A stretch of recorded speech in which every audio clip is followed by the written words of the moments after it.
After losing 4 games in a row, the Orange finally broke that streak and won against Wake Forest. The game was met with cheering fans, a happy coach, and a special ceremony honoring the 2003 championship team, as well as a jersey retirement from 2 of their legendary players, which was a major reason why many fans attended tonight's game.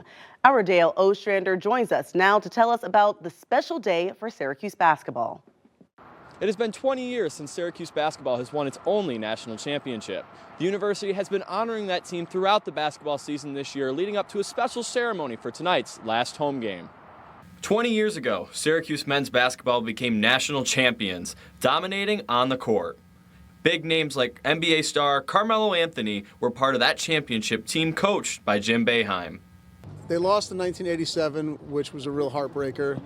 They lost again in 1996 to Kentucky, and so as an alumni, it was fantastic to see in 2003 when Carmelo got there for them to win a national championship. 2003 champions Hakim Warrick and Gerry McNamara were honored at the Syracuse game against Wake Forest. Their jersey numbers 1 and 3 now hanging at the JMA Wireless Dome. A special moment for fans, many saying if the game wasn't celebrating the former champions, they might have been somewhere else instead of the game. Well, we pretty much are here for one thing only. It's the 2003 championship, honoring that, and Gerry McNamara retiring his jersey numbers. Orange fan Jason Ryan rewatched the whole national championship game Friday night with his kids, recapturing the feelings and reliving that groundbreaking 2003 game. The great memories, to bring everything back, remember what it was like to win the championship finally, after all the success Syracuse had, but to be able to win the championship, that's the ultimate goal. Truly a day Gerry McNamara and Hakim Warrick and Orange fans will never forget, celebrating the accolades of 2 Orange legends and the rest of the 2003 championship team. I loved watching G-Mac. He was awesome, man. He was a great leader and amazing shooter and just tough. Loved the tough grittiness he had. And Hakim Warrick, that block is iconic. So to see them get their jerseys raised is going to be awesome. Many fans we spoke to today were in high spirits about the future of Syracuse basketball. When asked what kind of team they would want for the future, many responded with a team just like the 2003 team. Good morning. We're joined today by Lieutenant Malinowski with the Syracuse Police Department. Lieutenant Malinowski, thanks for being here. Good morning. Happy to be here as always. So there was a shots fired at the mall late last week, and what can people do to keep themselves safe when they're in the mall, when they're just trying to enjoy a day out?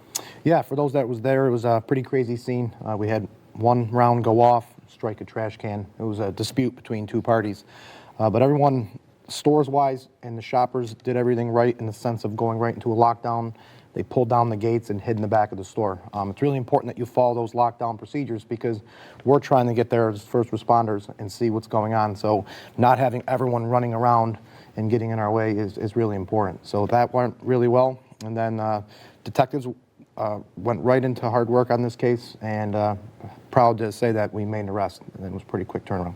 14-year-old male charged with reckless endangerment for firing that gun off in the mall. And I think it's just goes to show you how a simple dispute can turn into this. And so yeah, we're happy to announce that.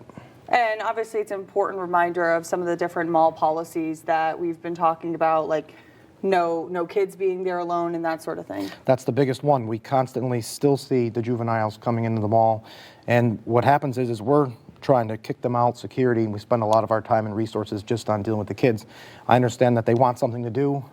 It's fun there, but you really have to have that supervision because that's where we're seeing the problem. A simple dispute between kids then leads into, a fight or shots fired. So we're really trying to prevent that in the first place.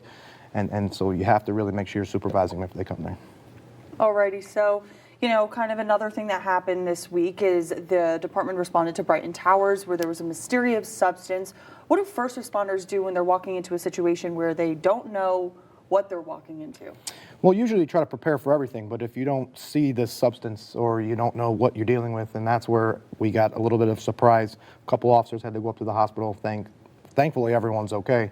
But it's one of those things that you have the fire department respond. We had multi-agencies all come in to try to figure out what this substance was and make the scene safe. So big multi-agency effort, and I think it all came together pretty well. Alrighty, and then finally, I feel like there's always a new scam Yep. whenever we're talking. So is there any scams that people need to be aware of? Yeah, this is one we've seen going around on social media. Apparently it's happened to a lot of people, but we just don't get a lot of 911 calls on it. But it's usually older female, says she's a nurse, needs a ride somewhere. And when they get in your car, then they'll try to take you like to an ATM to get money out. And it's borderline, some report that there was a weapon used and they forced to take money, but a lot of it is they just pressure you to try to get money from your ATM. So, just be careful. Some people want to take advantage of your generosity. So again, careful if you give rides to someone, especially if they want to take money from you. It's hard because sometimes people want to be helpful, but you Right. never know what you're getting yourself. Yes, and always call 911 if this happens to you as well. Important. Well, Lieutenant Yep. Malinowski, thanks for being here. Of course, thank you.